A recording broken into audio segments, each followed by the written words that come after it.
163쪽에 들어간 개혁주의 예배학. 개혁주의 예배학 아주 찬찬히 이걸 잘 읽어봐야 돼. 이 예배학은 반드시 잘 배워내야 됩니다. 그래요. 자,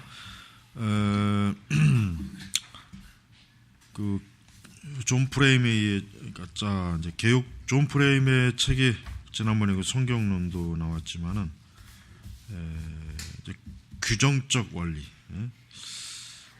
우리가 이제 예배에 있어서 과연 개혁주의적 규정적 원리가 무엇이냐 이제 이런 이제 어떤 부분에 있어서 우리가 좀 이번에 이제 다는데 프레임이 이제 166페이지 넘어가면은 프레임이 규정적 원리의 전통적 형식에 대해 반대할 만한 것을 찾은 것은 무엇인가 이 주제에 대해 그가 가장 최근에 쓴 책을 거기서 보면은 예배를 위한 규정적인 원리는 남은 여생을 위한 규정적인 원리와 같다. 그러니까 프레임의 주장 가운데는 개인적인 예배와 공적인 예배를 분리하는 것이 공정한 것에 대한 문제가 놓여 있다.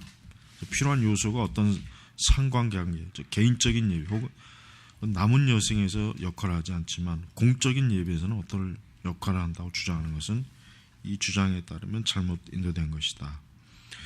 그러니까 우리가 165페이지 그냥 바로 요점. 성경은 우리가 공적인 예배라고 분류하여 표를 붙일 수 있는 사항을 가르치는데 그 사안에는 어떤 일들을 행하는 것과 적절하고 어떤 일들은 금지되어 있다. 그러나 다른 일들이 다른 곳에서는 하나님의 영광을 위해 행해줄 수 있는 것이다. 그래서 공적 예배에서 요리를 하는 것이 허락되지 않으면 요리 접시를 주일 아침 예배에 나르는 것 또한 허락되지 않는다. 넓은 예배 그리고 좁은 예배라고 부를 수 있는 것에 대해 신학적으로 사소한 것을 헤아려 따지는 어떤 것도 하나님의 언약적 백성이 함께 모이는 것으로 한정될 수밖에 없다. 자, 지금 여기서 이제 공적 예배, 이제 뭐 또 이제 개인, 뭐 이제 사적, 이제 개인적인 예배, 또 예배의 어떤 것도 넓은 예배, 좁은 예배, 뭐 이런 여러 이제 얘기가 나오는데. 그러니까 개혁주의적인 그 예배라고 하는 것은 철저하게 그게 어떤 그 개인의 주관적 방식에 의해서 예배가 좌지우지되고 하면은 큰일 나죠. 그러니까 사실은 지금 교회는 예배라고 하는 게 어느 교회든지 거의 대부분이 보면은 그 예배 자체가 어떤 표준된 어떤 그 확고하게 확립된 어떤 그 규정 원리보다는 확실히 어떤 목회자의 개인적 그런 그 어떤 그 예배의 어떤 방식의 그 취향에 굉장히 많이 노출이 돼 있어요. 굉장히 많이 노출이 돼 있어요. 그러다 보니까 그 예배 자체가 사실 엄밀하게 얘기해서 성경에서 규정된 예배라고는 하기는 참 어렵지 않나 이제 그렇게 볼 수가 있는 것이에요. 자, 166페이지로 넘어가면은 우리가 자, 중반에 보면은, 자, 웨스터민스터 신앙 고백서에서 이어지는 전통에서 상술된 바와 같은 규정적인 원리의 무효를 증명한다고 말하는 것은 불충만하다. 존슨이 설득력 있게 표현한 바와 같이, 규정적인 원리가 전생에 적용되느냐, 그렇지 않느냐 있는 것이 아니다. 이는 전생에 적용돼. 그러나 다음과 같은 방법으로 적용된다. 자, 가족 예배에서 성경을 읽고 시편을 노래하고 기도를 당연히 할 수 있는 반면에 염소를 희생사로 드리거나 향을 사르는 것은 자유롭게 할 수 없는 것이다. 이런 경우에 있어서 그 적용이 공적이든 개인적이든 동일하다. 다른 한편으로 가족 예배에서 성례를 집례할 수는 없는 것이다. 그렇죠. 가족 이 성례라고 하는 게 개인적인 집례가 이게 안 되는 거예요.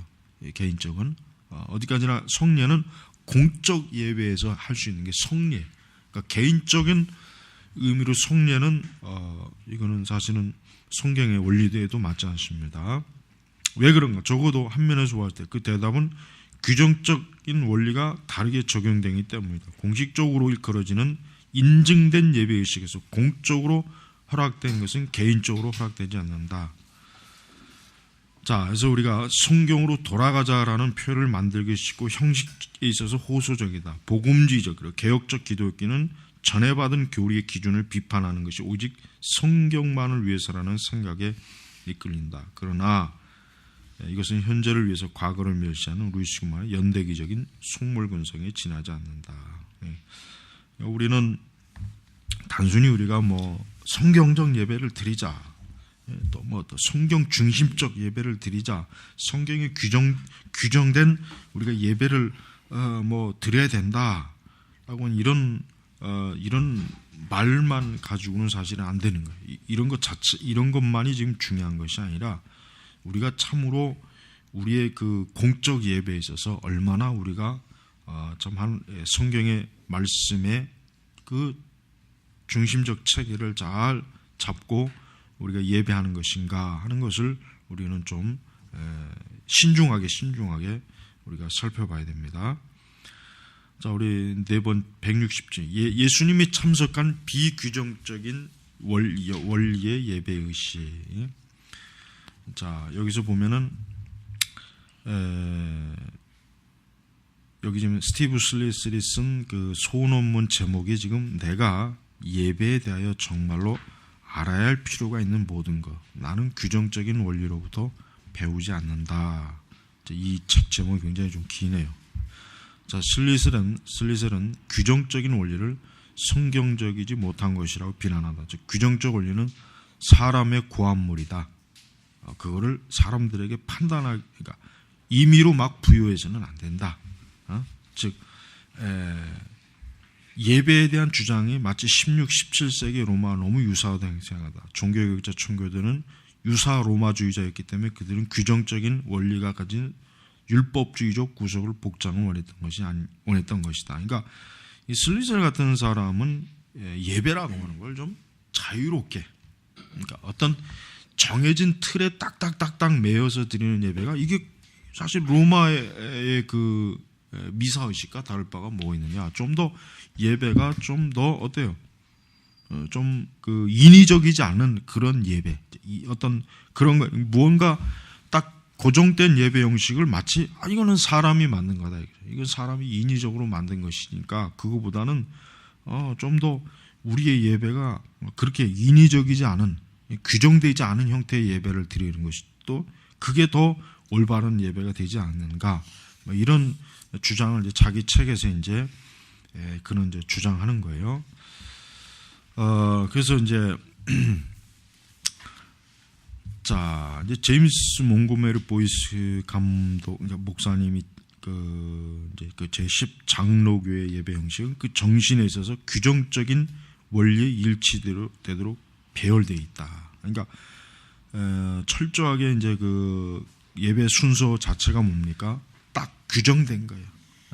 어떤 딱 정해진 절차, 그 요소가 딱딱딱 해서 이런 요소는 설교, 기도, 찬양, 성경 봉독, 이라고 부르는 것을 포함한다. 성례, 맹세, 서원, 엄숙한 절, 감사, 이런 요소의 본체를 확인하는 것은 그 예배 순서의 예전이 다음과 같은 예배 순서를 닮았다는, 즉 16세기 중엽 제네바에서 존 칼빈이 그 예배 드리는 방식, 그 다음에 17세기에는 회중주의적인 방법 따른 오웬, 에드워즈, 그 다음에 19세기는 찰스 에든 스펄천, 또 20세기 후반에 제10 장로교회 예배 순서. 그러니까 개혁교회의 그 역사를 보면 이 예배 순서가 이렇게 규정적으로 딱 정해져 있는 그 예배 순서를 개혁주의는 추구해요. 그러니까 이런 규정적인 예배 의식을 이거를 아까 지금 여기 이제 우리가 누구예요? 저 슬리셀이 한 것처럼 이거 인위적이다. 이거는 이렇게 예배를 드리고 싶지 않은 사람들의 양심을 이건 억압하는 것이다. 이거는 성경의 판단에 비추어서 여기 보니까 뭐 살아날 수 없다. 뭐 심지어는 뭐 로마의 체계와 뭐 유사하다. 심지어는 선교도 유사 로마주의자이다. 막 이렇게 이제 굉장히 그 좀 아주 강하게 이게 지금 부정하잖아요. 그러나 이것은 개혁주의적인 것을 잘 이해하지 못한가. 잘 좀 너무 아주 좀 왜곡되게 지금 본 것이라고 사실 볼 수밖에 없어요. 또 이제 또 이 사람이 두 번째 주장을 또 봐요. 두 번째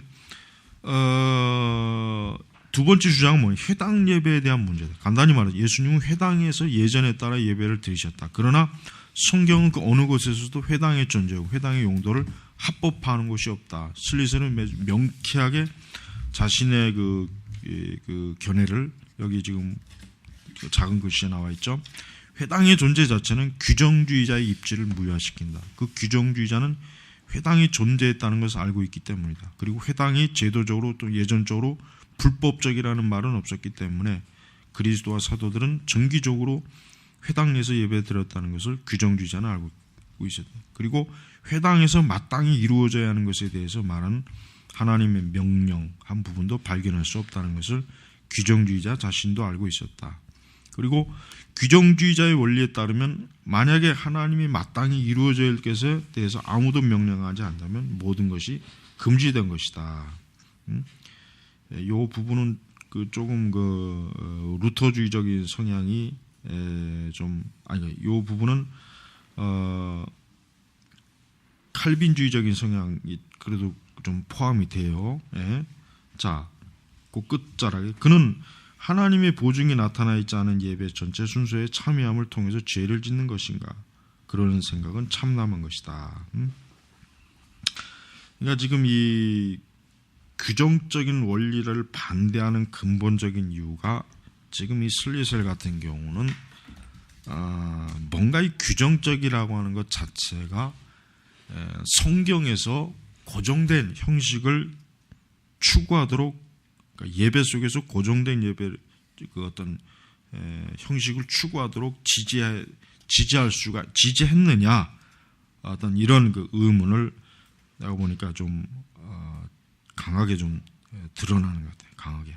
그래서 우리는 지금 이런 슬리셀 같은 사람의 주장에 대해서 사실은 조금 더 좀 아주 좀 날카롭게 이 부분을 좀 잘 이해하지 않으면은 아까 말한 것처럼 우리가 마치 규정적인 예배는 뭔가 신약교회에서 하나님께서 사실 지지하지 않는 예배 방식도 예배 형태이지 않는가라고 하는 그런 오해를 또 할 수가 있어요. 그러니까 그 부분에서 좀 우리가 좀 주의하면 좋지 않나 이제 그런 생각이 좀 사실은 좀 듭니다.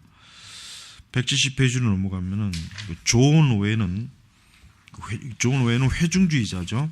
존 웨는 회중교회주의자에게 그들이 사보이선에 충실한 지지를 보내는 것에 대해 심각한 오해를 범하고 있음을 알려주는데 실패한 것인가? 이에 대한 참된 결론은 다음과 같은 것이죠. 즉, 이 문제는 상수하게 검토되었고 그들의 주장은 연결되지 않은 불합리한 추론의 것임을 드러난다.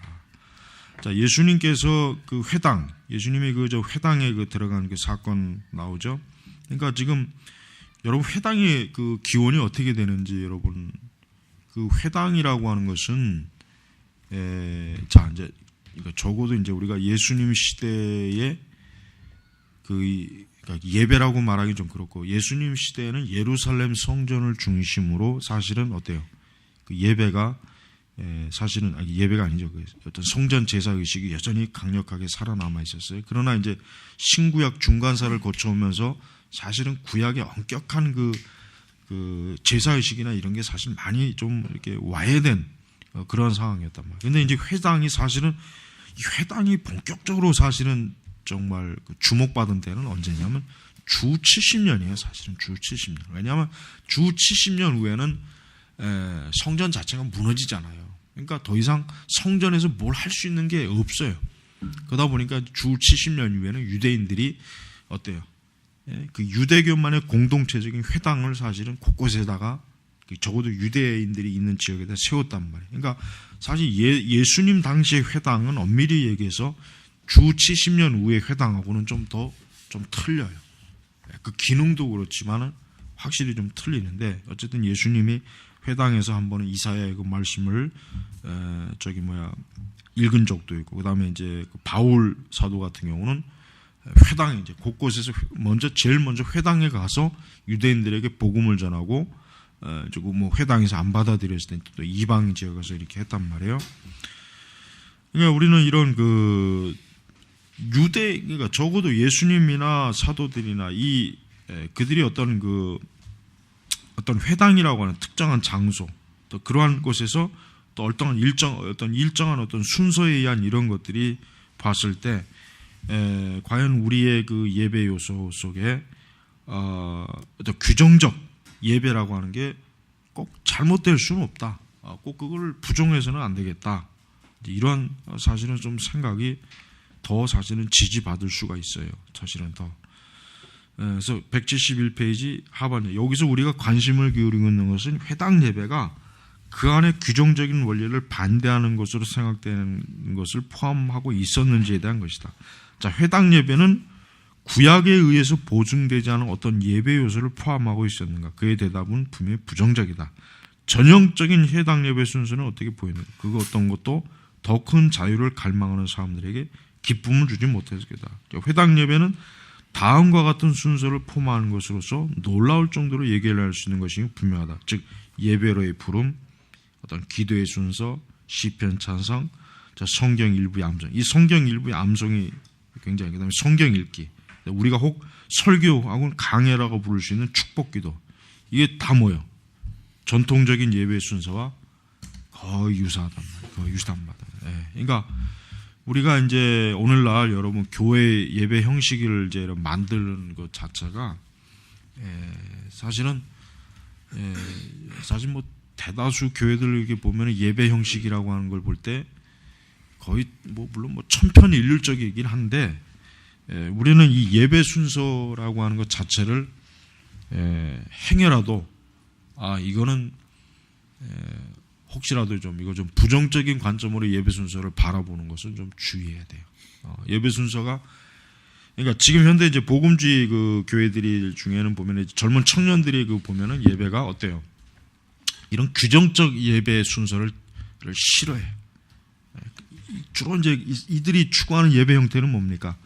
이런 것보다는 어떤가? 그냥 그 찬양을 위주로 한 그 어떤 그 찬양 위주로 한 그 단순한 예배죠. 찬양을 막 열광적으로 쏟아붓고, 그 다음에 이제 또 찬양 인도자가 또 뭐 여러 가지 뭐 어떤 그 뭐 중간중간에 어떤 멘트도 하고, 그 다음에 이제 기도하면서 그 다음에 이제 또 말씀이 또 들어오고, 그 다음에 또 말씀이 끝난 다음에 또 그 굉장히 또 열광적인 찬양으로 막, 그러니까 그런 형태의 예배가 개혁주의적인 예배에서는 어때요? 그거는 거부해야 됩니다.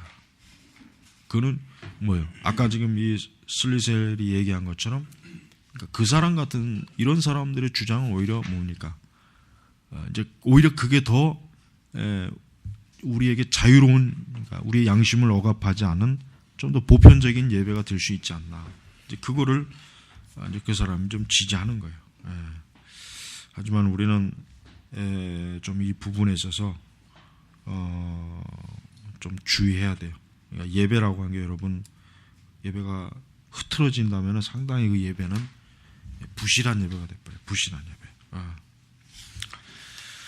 자, 다음에 이제 15장으로 넘어가면은 이제 간략하게 생각해 보면 하나 더 있다. 우리 모두를 배타적인 시편 찬송 찬양자로 만들고 아니면 개혁주의적 침례주의자로 만들 것이라는 비난이다. 여기 보면 이제 뭐 시편 찬송, 뭐 반주가 없는 의식, 뭐 배타적인 시편 찬송이라는 게 뭐냐면은 그러니까 시편 찬송만 해야 된다. 뭐 시편 찬송이 아니면 찬송이 아니다. 뭐 이제 이런 걸 얘기하려고 이제 이 용어를 쓰는데, 그러나 우리가 내가 이제 예전에도 항상 얘기하는 거지만은 사실 지금이라도 신앙적으로 참 성숙하고 신학적으로도 참 찰스 웨슬레처럼, 물론 아르미니안주의자는 찰스 웨슬레처럼 정말 그 성령에 영감된, 아니 그 성령에 아주 충만하고 신학적으로도 탄탄하고 정말 그 그리스도에 대한 사랑이 절실한 그런 사람들이 어떤 작시 작곡한 그런 음악이라면 개혁주의 교회에서 그런 음악을 얼마든지 사용할 수 있어요. 꼭 시편 찬송가만 어때요? 우리는 불러야 된다. 이거 그렇게 꼭 배타주의적인 건 아니에요. 그러나 다만 오늘날 교회 음악을 만드는 사람들, 교회 찬양을 다루는 사람들이 그러면 과거 200년, 300년 전에 그러한 사람들보다 훨씬 더, 그러니까 적어도 그만큼 정도의 어때요? 영적인 이해와 성숙과 수준이 되어 있느냐 이게. 그런 정도도 안 돼 있는 사람들이 어떤 찬송가를 만들었다, 기독교 형태 예배를 만들었다 했을 때 우리는 그거를 사실은 받아들여서는 안 된단 말이에요. 그거를 받아들여서는 안 돼. 그래서 우리가 그 부분은 확고하게 이제 이렇게 정리를 하면 돼. 더 이상 그 부분에 대해서는 혼란된 그럴 필요는 굳이 없는 거예요. 자, 그래서 이제 우리가 174페이지도 이제 보면은 우리는 해반절에 자 어떤 점에서 이것이 바로 규정적인 원리가 예배에서 우리에게 이루어 주고자 하는 것이다. 우리가 보증되지 않은 구조의 일시적인 것으로부터 자유롭게 해줄 수 있는, 그래서 우리의 관심이 하나님께만 주어지는 하는 그런 방편이다. 즉 하나님이 인정하고 축복해 주시는 방법을 통해 이루어지는 품위와 질서. 그래요. 이 품위와 질서. 이 품위와 질서를 유지시켜주는 방법이다. 그러니까 예배, 우리 개혁주의 예배는 품위와 질서가 있는 예배가 되어야 됩니다. 그러니까 은사주의적인 예배나 지금 신복음주의자들의 예배나 사실은 품위와 질서가 있는 예배를 드리는 교회가 우리 한국교회에서 과연 있겠습니까? 사실 우리 한국교회에서 이미 이런 예배는 고리타분한 예배다. 이런 예배는 지금 사람들에게 맞지 않는 예배다. 이런 식으로 굉장히 좀 폄하하는 그런 생각, 그런 일들이 많이 있어요. 자, 그래서 우리가 좀 이 부분은 이제 차트 4번에 이제 에드먼드 클라우니 박사님의 공동 예배, 은총의 수단, 공동 예배다. 자, 공동 예배는 제임스 보이스 기념 논문집 주제이다. 보이스 박사는 하나님의 사람들이 드린 예배를 사랑했다. 제10 장로교회 회중의 설교에서 전해지는 하나님 말씀의 부름을 받아갈 때 그는 매번 그들과 함께 같이 예배의 기쁨을 같이 누렸다. 우리는 이 예배라고 하는 것 자체가 결국 뭡니까? 예배는 공동적인 어떤 요소가 있어요. 예배가 이제 만약에 성경에서 예배를 혼자 드려라 한다 그러면 어떻게 될까요? 그러면 이제 오늘날 우리가 보이는 이런 형태의 교회라고 하는 거는 존재하지 않았겠죠. 그냥 혼자 드려라. 그러나 이제 그거는 아니죠. 사실 어느 종교나 그 예배를 보면은 그런 또 공동적인, 다른 타 종교도 마찬가지로 그런 공동적인 요소가 다 있어요. 자, 고린도 교회에서는 170, 고린도 교회에서는 회중은 성경을 듣기 위하여 주님을 찬양하는 노래를 부르기 위하여 그리고 주님의 식탁에 다가가기 위해서 모였다. 회중은 선포된 말씀에 반응했다. 회중 가운데 남자들은 질문을 할 수 있었다. 찬양 중에 사람들은 주님께 그리고 서로 이야기할 수 있었다. 교제는 고린도에서 드리는 예배의 핵심이었다. 그 초대교회 그 예배에 관련되는 그 책이 있는데 그걸 좀 읽어보면 좀 좋을 것 같아요. 왜냐하면 이 초대교회 예배가 이제 학자들이 연구한 거, 초대교회 예배가 과연 어떠한 예배였겠냐. 오늘날 우리식으로 이렇게 주기도문, 사도신경. 근데 초대교회 예배는 사실은 오늘날 우리가 드는 이런 예배 형식은 아니었어요. 그건 분명한 사실이에요. 그건 사실입니다. 그래서 고린도 교회, 대체적으로 고린도 교회, 초대교회가 어떻게 예배를 드렸겠구나, 이제 그런 것이 나오긴 하는데, 우리는 그렇다고 해서 초대교회가 바울이 뭐라고 했습니까? 고린도서에서 바울이 책망한 게 있죠. 아까 뭘요? 품위와 질서를 잃어버린 거예요.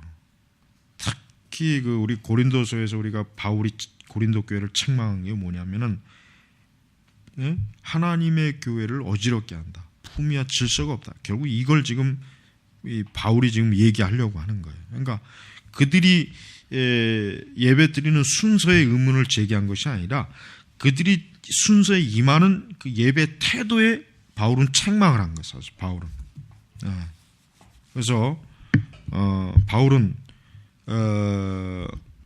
고린도 교회에 하나님의 은사들이 풍부하게 주어졌기 때문에 장로교회가 중요한 부분으로 보면 바울의 말은 모든 것을 적당하게 하고 질서대로 하라. 그러니까 교회에서 드리는 예배는 뭐다? 적당하게 하고 질서대로 하라. 이게 질서대로. 바울은 이 근거를 뭡니까? 율법에서 복음의 자유로 이제는 신약교회는 넘어갔다 이거야.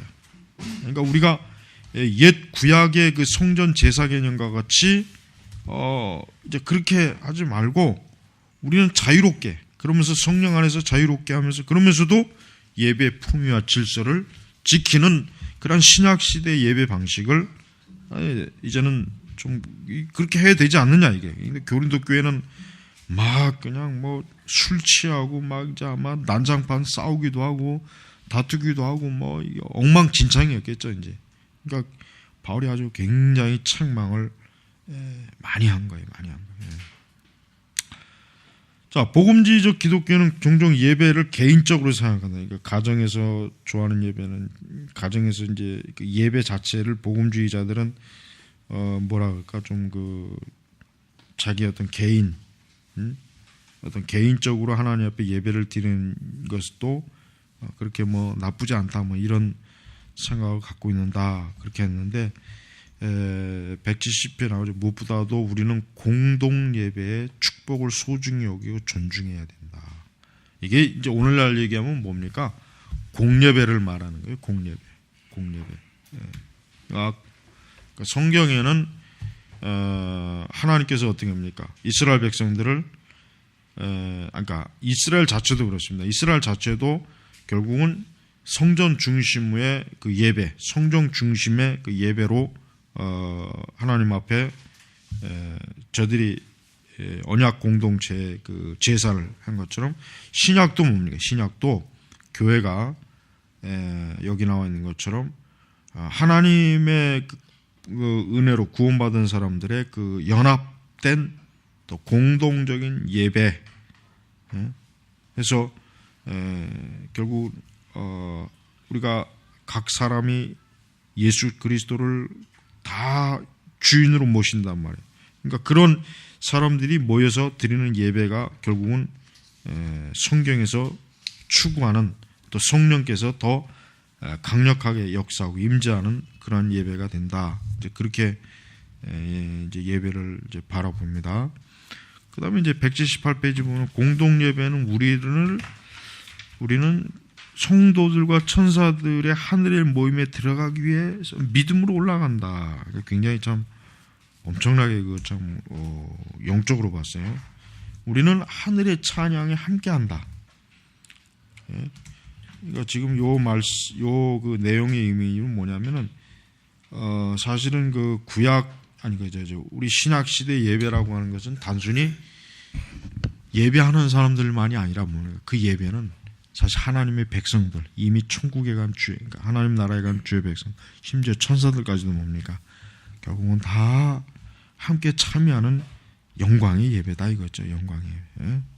그 다음에 178편 공동 예배는 교회 찬양 가운데로는 은총의 수단이다. 찬양 가운데 이제 하나님 앞에 예배드리고 기도하는 온 성도들이 하나의 그 찬송을 가지고 같이 한 목소리로 예배드리는 그런 영적인 그러한 은혜. 또 공동 예배에서는 은혜의 수단은 말씀을 전하는 것뿐만이 아니라 하나님의 백성의 찬양식도 뭐냐?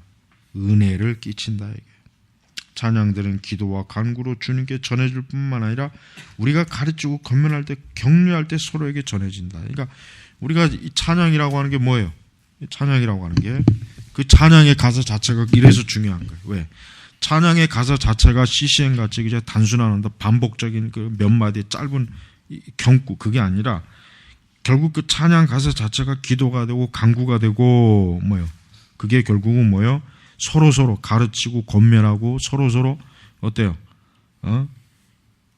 어떤 신앙에 서로 간에 영적 유익을 끼쳐주는 그러한 그 중요한 수단이 된다는 거예요. 그리고 사실은 찬양이라고 하는 것은요, 성도의 교제와 교제 한 부분입니다.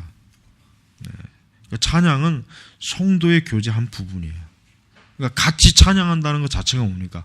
그게 성도의 교제란 말이에요. 그래서 여러분, 우리가 이 개혁교회는 성가대라든가 뭐예요? 독창, 어떤 솔로 이런 그 찬양을 개혁교회는 추구하지 않는 게 좋아요. 그것이 아니라 뭡니까? 공동 회중 찬양이 뭡니까? 그게 가장 좋은 찬양. 왜냐하면 결국 모든 성도들이 한 입으로 같이 찬양을 하면서 뭡니까? 그리스도 안에서 서로 연합하고 서로 뭐예요? 교제하는 거예요, 교제. 그러니까 우리는 이 연합된 찬양이 교제라는 생각을 거의 이제 안 하는 것 같아요. 안 하는 것 같아요. 그래서 이거는 좀 지금 굉장히 좀 문제가 있어요. 우리는 이런 공동 예배, 그러니까 모든 회중들이 같이 모이는 예배에 있어서 우리가 결국은 같은 한 믿음을 가진 형제 자매들, 그들과 함께 서로 의사소통을 하면서 그들과 함께 찬양하고 한 설교를 같이 듣고 같이 어떤 기도를 하면서 뭡니까? 이게 하나님께 은혜를 받는 거, 은혜를 받는 거. 그러니까 하나님이 바로 그와 같이 하나로 모여 있는 모든 회중들에게 어때요? 하나님께서는 하나님이 약속한 큰 어떤 은혜를 베풀어 주신다 이거죠. 자, 다음에 이제 181쪽으로만은 주의 만찬. 주의 만찬은 거기 보면 중간에 뭐죠? 주의 만찬은 이제 가정 또 교회들에서 규칙적으로 준수되었다. 그러니까 이제 초대교회는 가정 자체가 뭡니까? 교회예요. 그러니까 초대교회에서 교회하면은 전부 다 개인의 집이에요.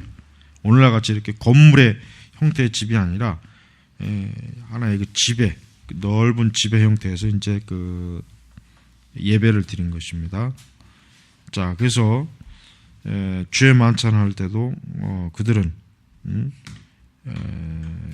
모든 성도들이 함께 같이 만찬을 통해서 역시 그것도 하나님께 예배인 동시에 교제로 들어갑니다. 자, 그 다음에 이제 그 182쪽에 들어가면은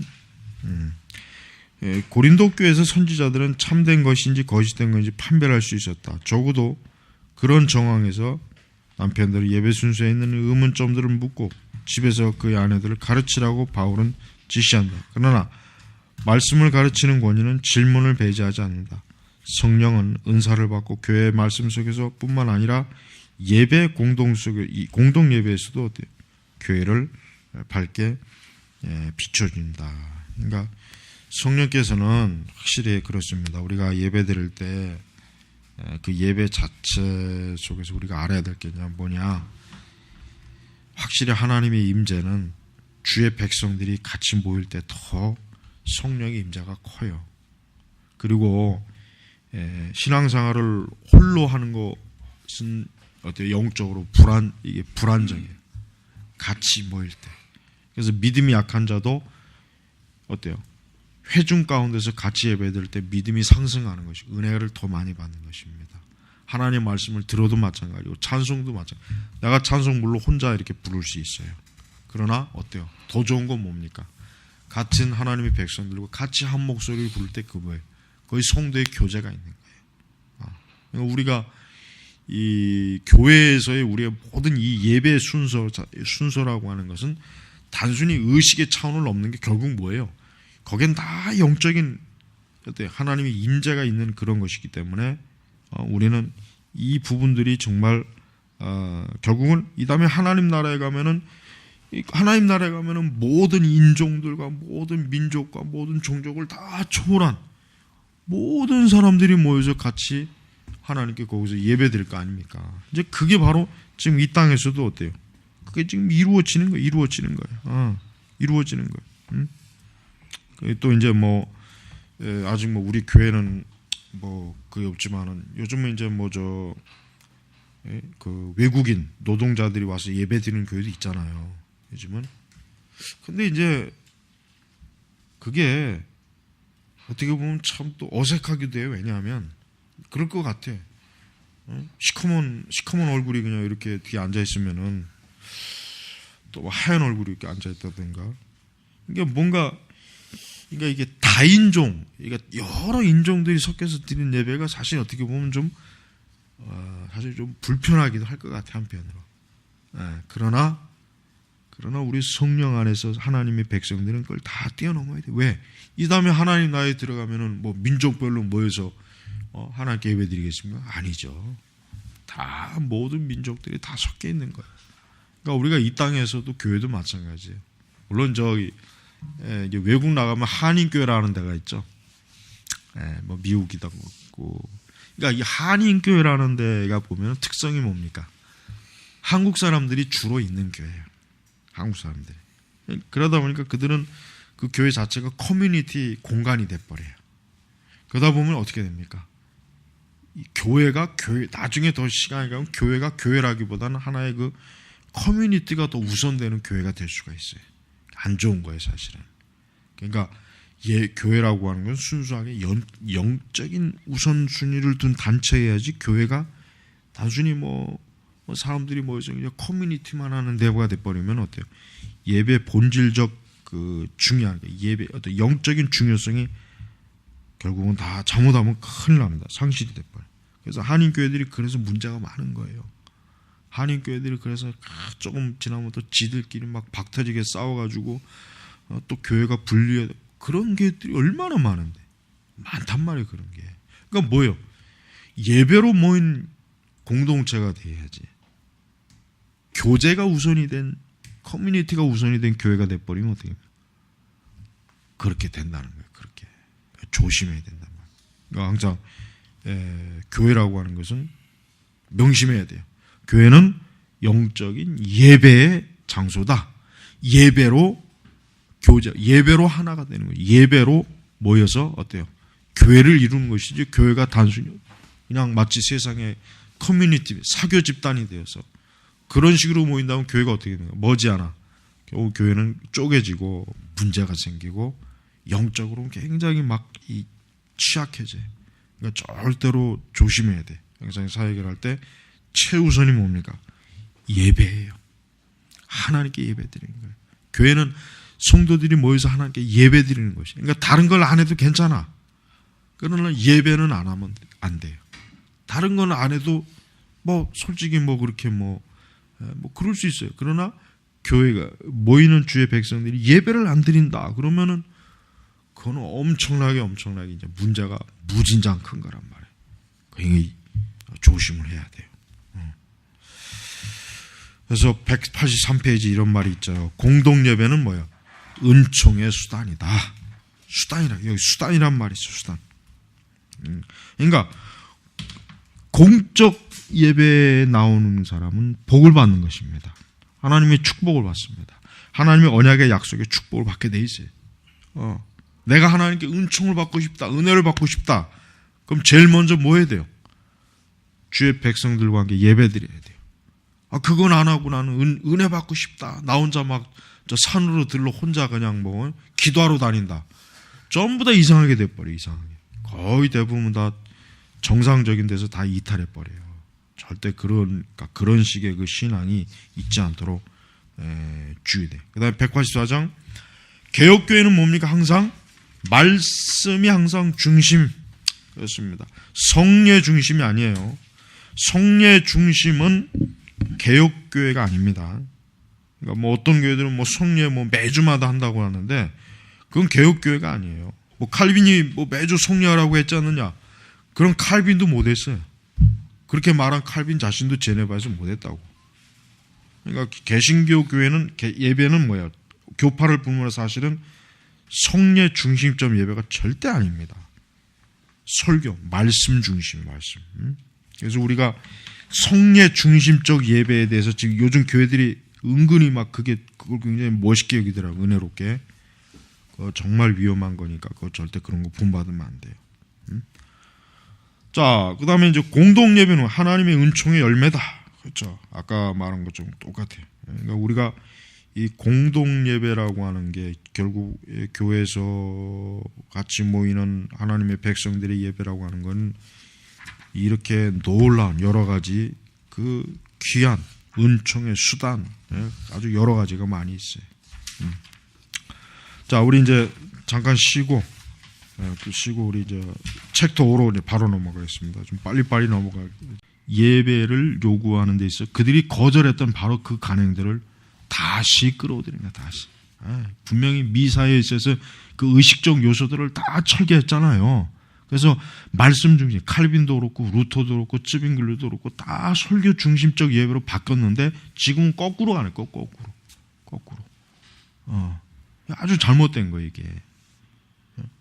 그 다음에 이제 뭐예요? 음악이 대부분의 복음주의적 예배 시간을 채우는 거예요. 그러니까 여러분 예배 시간에 우리 교회는 이제 주일 예배가 봐요. 딱 1시간이에요. 근데 내가 딱 시간을 10분에서 15분까지만 거의 대부분 다 끝내요. 그리고 난 다음에 전부 설교로 다 되잖아요. 근데 보통 예배, 다른 교회 예배는 어떤 줄 알아요? 30분에서 35분까지도 가. 그 전까지도 헌금 기도, 장로가 기도가 또 좀 길어요. 창세기부터 계시록까지 막 왔다 갔다 하고 또 성가대 또 찬양한다. 어떤 때는 막 또 2곡씩 하고, 예배 시간을 잡아먹는 거야, 이게. 그리고 나서 보통 보니까 한 35분? 그때쯤에 이제 설교가 들어가서 이제 거의 한번 12시 10분이나 15분. 좀 길게 하는 사람은 그렇게 하고, 아니면 12시 5분. 그러고 나서 또 헌금송 또 하고. 그렇게 해도 1시간이 훨씬 넘어요. 10분, 15분. 어떤 거의 웬만한 예배, 교회는 아마 1시간 반이 아마 될 거예요. 내 생각에는 주일 예배 일부만 있는 교회는 아마 1시간 반이 될 것 같아. 근데 나는 그게 좋은 거란 생각이 안 들어요. 그러니까 빨리 간단하게 할 거 빨리 하고, 그리고 딱 1시간을 딱 정해놓고 15분까지만 딱 모든 설교 전순서가 끝나고, 그리고 난 다음에 이제 한 40분에 45분을 설교하고, 마지막 한 5분 정도 남겨놓고 헌금하고, 그리고 이제 폐송하고 축도 딱 끝나면 12시, 아니면 12시 5분이야. 딱 그거예요, 그거. 그러니까 그렇게 하는 게 좋단 말이야, 지금 세대는. 그러니까 여러분, 음악이 복음지적 예배 시간을 대부분이 채우고 있어요. 지금 사실은 대형 교회들 치고 예배 시간에 이 성가대 음악이 아주 이 시간을 많이 뺏어먹는다고. 그리고 예배 시간에 음악을 많이 차지하는 교회 치고 교리를 중요하게 여기는 교회는 한 군데도 없어요. 한 군데도 없어, 한 군데도. 그러니까 그런 교회들이 설교를 들어보면 전부 다 뭡니까? 제대로 된 성경적 설교가 없단 말이에요. 근데 지금 그래서 이제 봐요. 또 이 음악의 대부분은 중요한 신학적 내용이 거의 없는 것으로 특징돼요. 그러니까 차라리 그러니까 찬양이라도 좀 제대로 무게 있는 그런 어떤 참 찬양을 한다면 또 모르고, 그것도 아니라 이거. 그래서 많은 복음주의 교회는 여기 보면 방송사 수준의 음악적인 상연을 따라하는데 관심을 두고 있는 것 같다. 그러니까 어떤 예배 자체를 위한 찬양보다는 마치 전문가적인 찬양을 하려고 하는 그런 기교, 그런 어떤 그런데 자꾸 이렇게 거기다 이렇게 기준을 둬서 어때요? 진짜 어떤 예배를 위한 찬양이 아니다. 이렇게. 음악적 형태의 관점을 볼 때 좀 더 정통적인 교회들은 종종 오케스트라를 동반한 성가대를 가지고 있다. 우리나라 좀 대형 교회들 중에 오케스트라가 없는 교회가 거의 없죠. 다 있어요. 웬만하면. 이제 중형 교회들도 이제 오케스트라 비슷한 거라도 하다 몇 개 악기들을 하여튼 끌어다 놓고 하려고 막 애를 쓰더라고요. 그리고 이제 또 규모가 크면 좀 또 올겐 갖다 놓고 전자올겐 갖다 놓고 그죠. 자, 바로 이런 것들이 뭡니까? 교회 예배를 망치는 거예요. 말씀을 망치는 거예요. 말씀. 여러분이 이 강해설교 이 부분은 뭐 길지 않고 짧게 그냥 이렇게 에벨트몰레가 나와 있는데 요 책을 보면은 요 책에 중요한 내용들이 다 담겨 있어요. 요 책이 다. 그러니까 요 책을 다음 주 한 주간 자율학습 그 주간 때 다 읽어보라고. 다 읽어보라고. 요거를. 금방 읽으니까 이거. 여기 설교와 조직신학도 다 왜 조직신학과 설교가 연관이 되냐 다 나온단 말이야 이게. 그러니까 이 강해설교 이 부분은 뭐 그냥 이 글은 그냥 뭐 그냥 간단한 글이에요. 간단한 글. 그냥 간단한 글. 진짜 여기 있는 것들을 더 명확하게 하려면 이 책을 꼭 봐야 이해가 가능해요. 예. 그러니까 이런 책을 사야 돼. 이런 책을. 쓰잘데없는 책은 찾지 마요. 괜히. 자, 그래서 이제 그러니까 결국은 또 이런 예배가 음악이 중요하게 여기면 어떻게 됩니까? 예배가 프로그램화돼요. 프로그램화 될 수밖에 없어요. 어쩔 수가 없어요. 어쩔 수가 없어. 그건 아무리 거부하려고 안 되는 거예요. 그래서 미리 그 예배 자체가 기획이 돼 버려서 정확하게 시간 또 그다음에 뭐 그 예배가 그 음악이 뭐 하여튼 예배 자체 그 어떤 배경 뭐 이런 것들을 미리 다 기획을 그래서 어느 교회마다 이제 예배 기획팀이라는 게 있잖아요. 그게 다 어때요? 모든 것 그 예배라고 하는 거죠. 프로그램화 시켰기 때문에 그러니까 설교도 그냥 프로그램의 한 종류가 돼 버리는 거예요. 그러니까 이런 식으로 예배가 흘러간단 말이에요. 그러니까 굉장히 뭐예요? 안 좋은 거죠. 영적으로는 대단히 안 좋은 거예요. 대단히. 그래서 그리고 이 모든 게 회중에게 집중된다. 어떤 기독교인들은 자신들의 기대에 맞는 그 예배 양식, 예배 체험을 주는 교회를 찾아다니요. 그래서 뭐 성가대 음악이 좋은 교회, 뭐 오케스트라가 연주를 잘하는 뭐 교회를 찾아다닌다. 뭐 예배당이 아주 참 널찍하고 시원하고 뭐 또 분위기 좋고 밝고 아주 의자도 안락하고 잠자기 좋고 뭐 이렇게 예배 시간에. 그러니까 이거 사람들이 예배를 드리는 목적이 그 예배 시간을 마치 자기의 문화적 욕구를 충족시키는 대로 쓰는 거예요. 그런 사람들한테 당신 지옥 간다 그러면 어떻게 해? 안 좋아. 당연히 안 좋아하지. 당신 그렇게 살다 지옥 간다. 저주받는다. 회개해라. 당연히 안 좋아하죠. 당연히. 그러니까 그런 교회에서는 감히 그런 설교 할 마음이 안 나요. 할 마음이 자체가 아예 없어져 버려요. 그러니까 여러분 지금 지금 이 다루는 이런 문제가 굉장히 우리 지금 개혁교회가 이게 잘 알아둬야 돼요. 개혁교회가. 그래서 이제 우리는 우리의 필요에 맞는 예배, 우리의 문화적 욕구에 맞는 예배, 우리가 원하는 뭐 예배, 내 취향에 맞는 예배, 막 이렇게 막 그냥 이런 식으로 간다면 예배가 과연 어떻게 제대로 된 예배가 되냐 이거예요. 참된 성경적 예배를 위한 관심은 종교개혁의 핵심에 들어져 있다. 그래서 찬송가를 쓰고 자신의 설교자들에게 찬양 부르는 것을 훈련을 받은 말한 마틴 루터조차도 오늘날 이렇게 음악에 몰두하는 것을 합법적이라거나 건강한 현상이라고 생각하지 않을 것이다. 왜 그런가? 종교개혁자들은 뭐예요? 참된 여기 중요한 겁니다.